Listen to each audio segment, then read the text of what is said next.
This is BBC News. I'm Lukwesa Burak with the latest headlines in the UK and all around the world. My body! My voice! My body! My choice! My choice! Protests across America as the Supreme Court overturns a woman's constitutional right to have an abortion.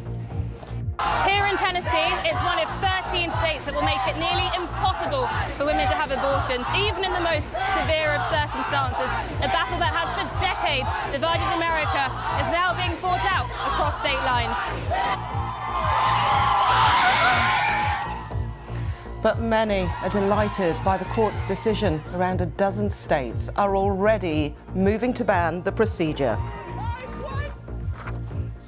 We'll be looking at how the path America has taken compares to access to abortion procedures in other countries around the world.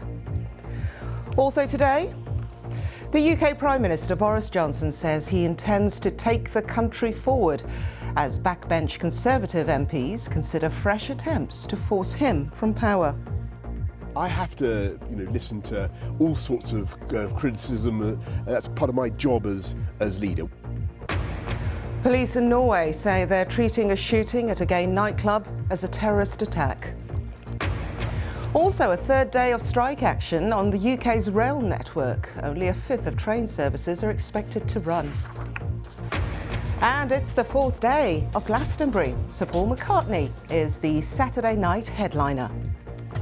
And that's where he's playing the Pyramid stage. Last night it was the youngest ever headliner, Billie Eilish. Tonight it's the oldest ever, Paul McCartney. Billie Eilish didn't play her Bond theme. I think Paul McCartney will do his Live and Let Die.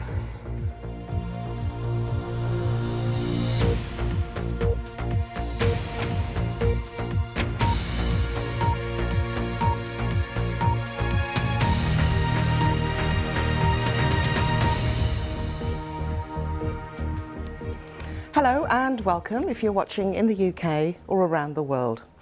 Abortion clinics are closing this weekend in more than a dozen Republican-controlled US states.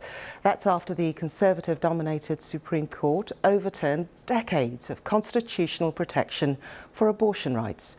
It's a decision that has divided America, with conservative and religious groups celebrating victory.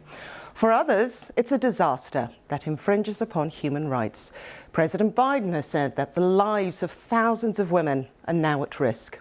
We'll have more on that claim shortly and a look at how the US compares with the rest of the world. But first, this report from the BBC's Francis Reid.